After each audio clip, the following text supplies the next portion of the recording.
हाल ही में social media पर एक वीडियो तेजी से वायरल हो रहा था।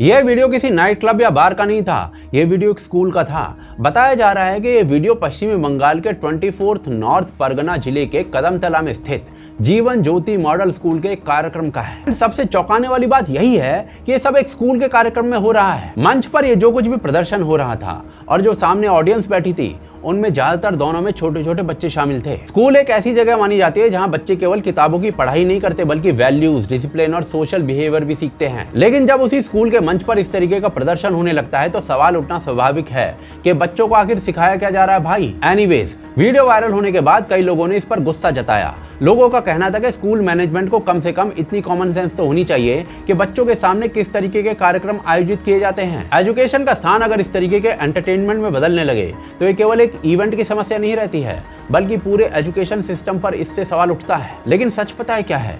सच ये है कि ये घटना अचानक से नहीं हुई है। अगर पिछले कुछ वर्षों के स्कूल या फिर कॉलेज कल्चरल फेस्टिवल्स को देखा जाए तो एक ट्रेंड साफ दिखाई देता है कि कल्चरल फेस्ट का मतलब धीरे धीरे बदल चुका है।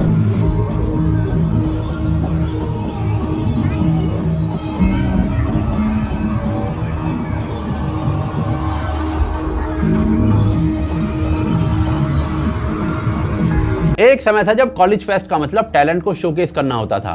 वहां पर सिंगिंग कॉम्पिटिशन्स होते थे, थिएटर परफॉर्मेंसेस होते थे, classical dance, debate, quiz, art exhibitions, literary events, ये सब आयोजित किए जाते थे। लेकिन आज कई जगह कल्चरल फेस्ट का मतलब एंटरटेनमेंट और टैलेंट शो से ज्यादा वल्गर शो होता जा रहा है।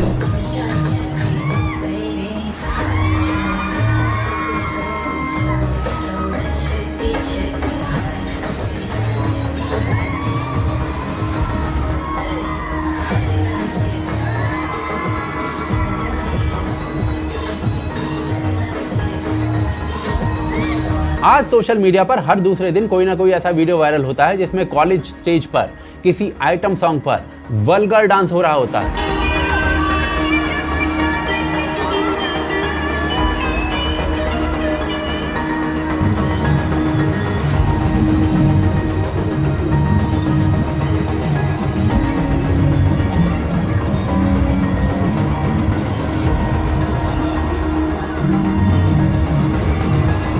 और ये ट्रेंड किसी छोटे मोटे कॉलेज तक सीमित नहीं है।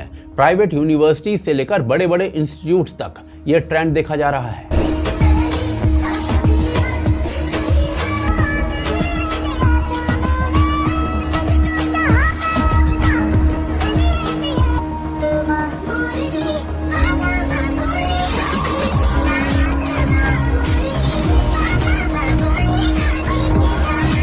कई वायरल वीडियोस में यह भी देखा गया है कि केवल स्टूडेंट्स ही नहीं बल्कि फैकल्टी मेंबर्स भी स्टेज पर आइटम सॉन्ग्स पर डांस करते हुए दिखाई देते हैं।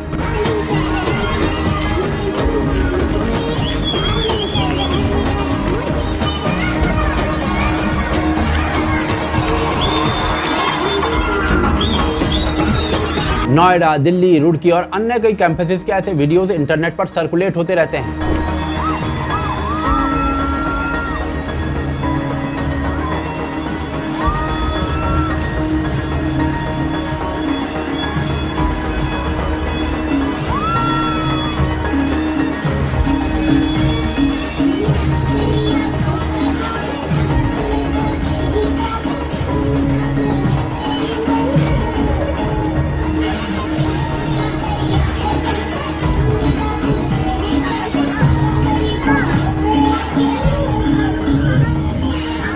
कहीं स्टेज परफॉर्मेंस के नाम पर ओपनली ऑब्सीन डांस होने लगता है।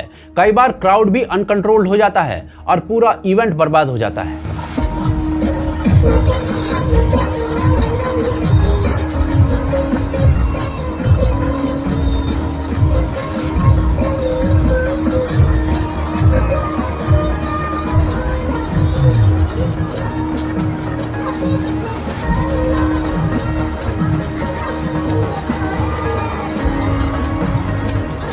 एंड अब दिक्कत ये हो गई है कि ऐसी सेम परफॉर्मेंसेस के वीडियोस स्कूल से भी सामने आने लगे हैं। तो अब सवाल ये उठता है कि ऐसा हो क्यों रहा है?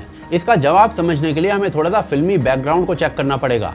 और ये चेक करना पड़ेगा कि इन्होंने किस चीज को नॉर्मलाइज किया है। देखिए, इंडियन फिल्म्स में आइटम सॉन्ग का कल्चर कोई नई चीज नहीं है। 1970 के दशक में हेलन जैसी परफॉर्मर्स के जरिए फिल्मों के अंदर सेंसुअल डांस नंबर्स शामिल किए जाने लगे थे। ये वो दौर था जब पिया तू अब तो आजा जैसे गाने फेमस हुए थे। उस समय इन गानों का इस्तेमाल सिर्फ ग्लैमर एलिमेंट के रूप में किया जाता था, लेकिन 1990 के बाद यह ट्रेंड तेजी से बदल गया, क्योंकि फिल्म मेकर्स को यह समझ में आ गया कि अगर मूवी के अंदर एक कैची डांस नंबर डाल दिया जाएगा तो फिल्म को पब्लिसिटी मिलेगी, और इसीलिए धीरे धीरे आइटम सॉन्ग्स फिल्म की मार्केटिंग का शॉर्टकट बन गए।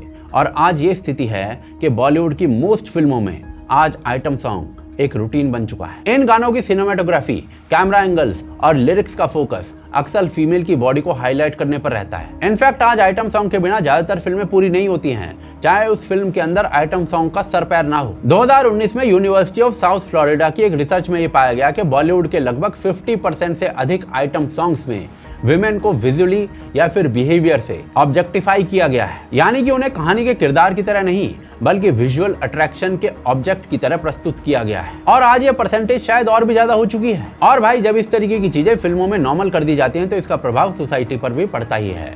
एंटरटेनमेंट इंडस्ट्री समाज से इन्फ्लुएंस लेती भी है और समाज को इन्फ्लुएंस करती भी है, और इसी वजह से आज एक नई सिचुएशन बन गई है जहां सोसाइटी सेक्सुअलाइज्ड कंटेंट के प्रति हैबिचुअल हो चुकी है। ये जो नॉर्मलाइजेशन है ये इतना ज्यादा हो चुका है कि छोटे बच्चे भी आइटम सॉन्ग्स पर डांस करते हुए दिखाई देते हैं, वो भी वल्गर तरीके से, और पेरेंट्स ऑडियंस में बैठकर तालियां बजाते हैं।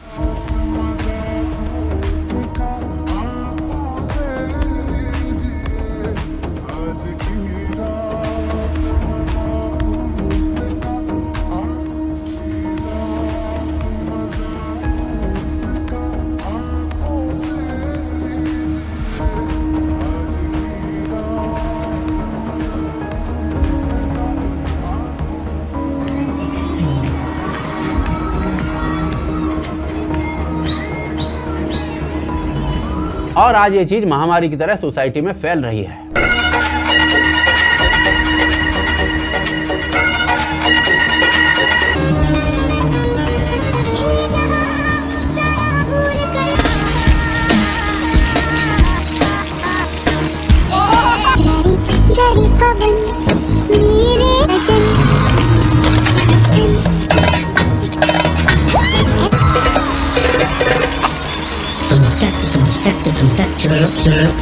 और ये केवल नॉर्मल एंटरटेनमेंट का मामला नहीं है। चाइल्ड साइकोलॉजिस्ट के अनुसार जब बच्चे कम उम्र में ऐसे डांस मूवमेंट्स और बॉडी जेस्चर्स को नॉर्मल फन के रूप में देखने लगते हैं तो उनके माइंड में अटेंशन और अपीयरेंस के बारे में एक अलग परसेप्शन डेवलप होने लग जाता है। कुछ स्टडीज तो यहाँ तक बताती हैं कि early exposure to hyper sexualized media content बच्चों के जेंडर परसेप्शन को प्रभावित कर सकता है। इन बच्चों के लिए महिलाओं का इमेज एक विजुअल ऑब्जेक्ट के रूप में बन जाता है, और किशोरावस्था तक आते आते कई बच्चे फ्लर्ट में और हैरेसमेंट में फर्क समझना बंद कर देते हैं। एंड देखिए, इसका रीजन भी है क्योंकि एंटरटेनमेंट में, गानों में बार बार वही इमेजरी दिखाई जा रही है जहां पर क्राउड फीमेल परफॉर्मर को एज एन ऑब्जेक्ट ट्रीट कर रहा है। आइटम सॉन्ग्स का पैटर्न भी सिमिलर होता है। एक डोमिनेंट मेल दिखाया जाता है, एक सिडक्टिव फीमेल दिखाई जाती है, और आसपास एक क्राउड होता है जो उस महिला को लूट लेना चाहता है। और ये इमेजरी सबकॉन्शियस लेवल पर मेल डोमिनेंस और फीमेल ऑब्जेक्टिफिकेशन का पैटर्न रीइंफोर्स करती है। लेकिन इसके बावजूद कई सेलेब्स इस ट्रेंड को हार्मलेस एंटरटेनमेंट के रूप में डिफेंड करते हैं। कुछ समय पहले एक्ट्रेस तमन्ना भाटिया का एक स्टेटमेंट वायरल हुआ था जिसमें वो कह रही थी अगर बच्चे उनके आइटम सॉन्ग को देखते हुए खाना खा रहे हैं तो इसमें कोई बुराई ही नहीं है। गाना देख के अगर किसी का बच्चा खाना खा रहा है, सो बी इट। कौन सा गाना? आज की रात। I can't tell you the number of mothers that have called me up and said, my child will eat food only if he hears आज की रात, because वो छोटे बच्चे अपने डायपर में ऐसे मिल रहे होते हैं। मुझे उन मम्मियों की फिक्र हो रही है। देखो, मम्मियों को कंसर्न है कि बच्चा खाना खा रहा है कि नहीं, ठीक है, प्रायोरिटीज होती है। तो खा रहा है, ठीक है, पर तो 1-8 साल की उम्र में उसको कौन से लिरिक्स समझ में आएंगे? इसी तरीके से कैटरीना कैफ ने अपने एक इंटरव्यू में कहा था कि उनको चिकनी चमेली सॉन्ग करते हुए ऑब्जेक्टिफाइड महसूस नहीं हुआ था, और ये बिल्कुल नॉर्मल है। I can tell you I never felt objectified in Chikni Chameli. I enjoyed that song. लेकिन ये इतना सिंपल इशू नहीं है।